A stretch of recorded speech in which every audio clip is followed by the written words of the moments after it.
Hello again, everyone. This is Nathan Chua.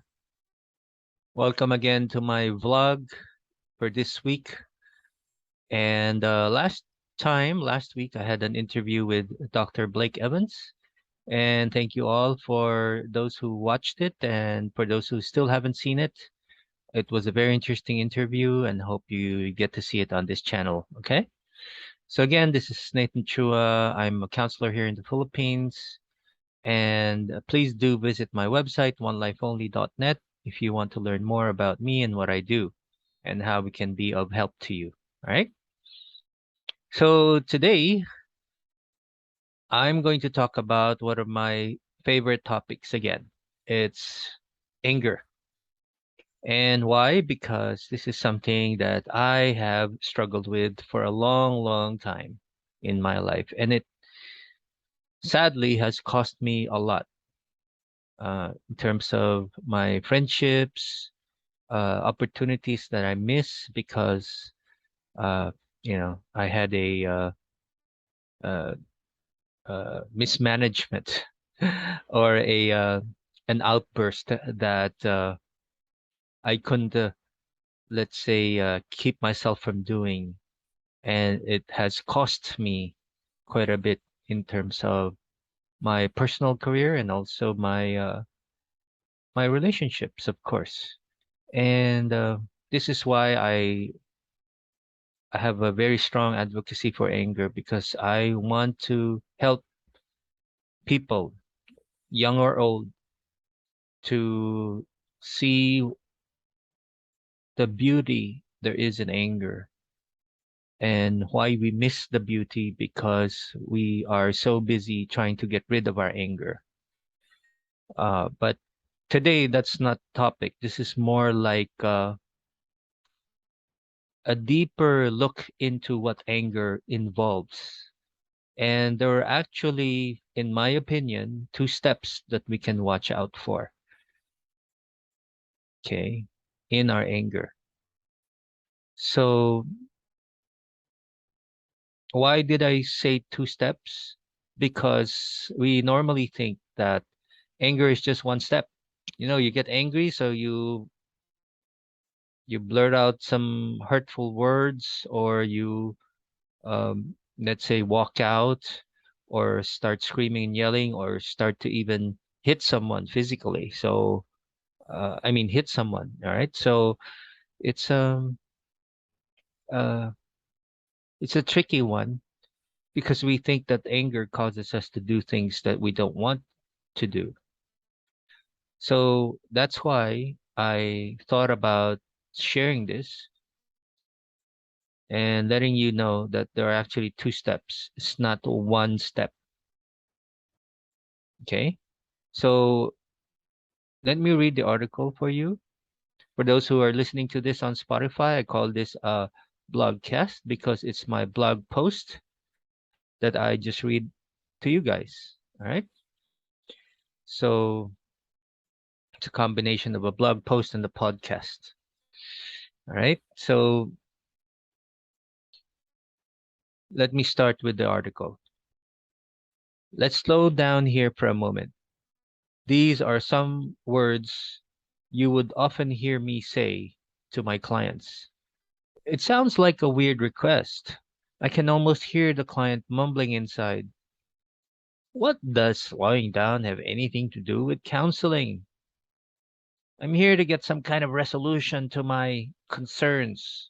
I only have just under an hour to talk about it. Come on, you must be kidding.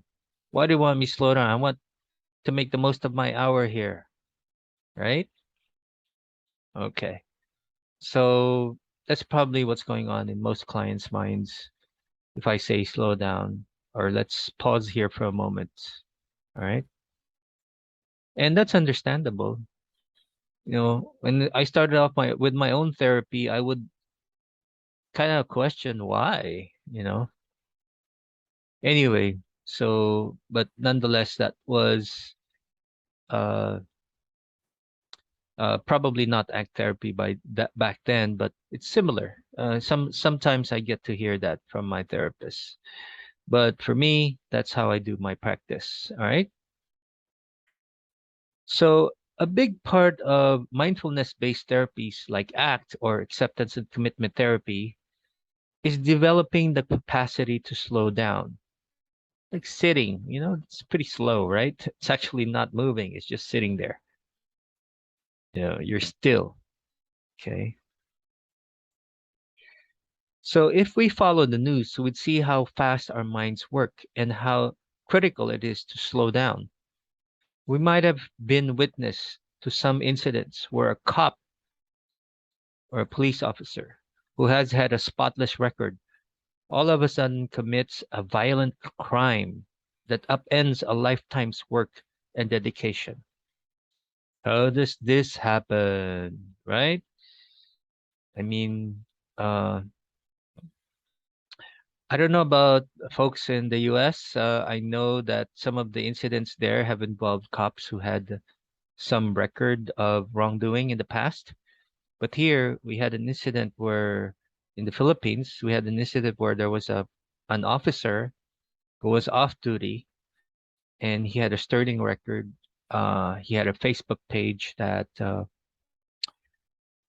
told everyone about his story and what kind of police officer he wanted to be. And then one day, all of a sudden, he just shot down and killed an old lady, which is really, really sad. And that's why I talk about anger a lot, because it can ruin people. And sometimes lives are at stake. Well, I guess a more apt question is to ask, how quickly does this happen? Not just how does this happen? It's a split second between our thoughts and actions. Unfortunately, without the functional understanding of what mindfulness is all about, it is easy to equate our feelings with bad behavior. So we feel bad, we do bad, right? Okay. I use bad behavior here because growing up, we normally get messages like, don't get angry at your sister. The statement implies that anger is something that inevitably leads to harmful results. In other words, it begins to sound a bit silly, right? Right? Doesn't that sound silly? I mean, can we get exonerated for hurting someone physically simply by saying to the in the police precinct that I just couldn't help it, my feelings took over me, right? So I shot him or her or they, you know. You don't say that, right? The problem with treating anger as if it were a bad emotion is it often ends up with a paradoxical effect of actually making us even more victimized by our emotions. How many times have you and I heard statements like, won't you do the same thing if you had to deal with such a stupid person or maybe a stupid driver? So it's almost like uh, the more we try to get rid of our anger or run away from our anger or um, try to release our anger from our system, you know, the more we feel like we're so helpless against it that we can't do anything but do this when we're angry. Our minds love to give us reasons for what we do because without the ability to reason, we would not be able to solve our day to day problems. For example, let me finish. For example, reasoning can tell us that if we stay long enough under the sun in sweltering conditions, it can cause us to suffer a heat stroke. The reasoning ability is useful in that context. Okay, so when you don't like saying something that's painful, that's uncomfortable, we try to get rid of it. Unfortunately, if we use it with our anger, we can we can draw the conclusion that our anger can cause us to feel bad, like being baked under the sun, and consequently make moves to remove the anger from our system by hitting someone or yelling or screaming. Causation is logical and can be helpful for us to know how we can avoid external threats. But when applied to internal threats like emotions and thoughts, it can cause us to do things that do not match our deepest aspirations for ourselves. So I started off this paragraph with minds giving us reasons for us to do things. All right. And one of the logical reasons why we try to get rid of our anger by yelling, screaming, uh, there's a term we call catharsis, trying to get it out of our system. That's a very common term we hear. So once we do that, we end up not living up to the deepest aspirations we have for ourselves. So do we handle our emotions of anger? Doesn't spewing it out or running away from the context that produce our anger make sense? Like if you don't like this guy, why don't you run, stay away from him, right? Yes, it does work at times. We can remove ourselves from the company of people who hurt us. But sometimes the very same people who can hurt us are the same ones we care deeply about. And although we can say that staying away from such people who instigate our anger can be effective, there will always be situations when we meet other people who remind us of the same people we try to avoid. So even how uh, hard we try to avoid the people we don't like, we end up actually meeting people who are similar to these people we don't like, right? I mean, you know, it could be just one aspect of what you don't like about the person that's seen in a different situation with a different person. And then you get really upset, right? It triggers the same feelings. There's also that old act saying that goes, where are you going to go? Where your thoughts don't go. So even if the context doesn't make you angry, you know, if you change your context, let's say you're not with that person who makes you angry, but sometimes other things can trigger your anger and those thoughts will return. And where are you going to go where your thoughts don't go, right? Okay. So here's my tip for dealing with anger. Think of it as a two-step process. There is that familiar feeling of anger and that split second reaction that we do in the face of anger. So there's the feeling and the thing that we do when we're angry. If we can slow down and notice what just happened to trigger our anger, what we do in the presence of our anger, and the consequence of such, then we have a mindful moment. So if we slow down, hey, this is a familiar feeling. I'm getting angry again, right? And then notice what triggered it. Oh, okay. That person sounded like an old uh, neighbor of mine who was so irritating. I couldn't stand it. All right. All right. And then if I do this, like yell and scream or, you know, try to cut the other car because he cut you, right? What will be the consequences? Maybe you're with your family in the car, your kid, and you don't want your kid to see you be acting so angrily, right? For such a minor traffic incident. Another mindful practice is to just notice the anger for what it is. It is something that we experience, not who or what we are. Okay? So you notice the triggering event, the behavior that your body wants you to do or your thoughts want you to do, and then think about the possible consequences of that.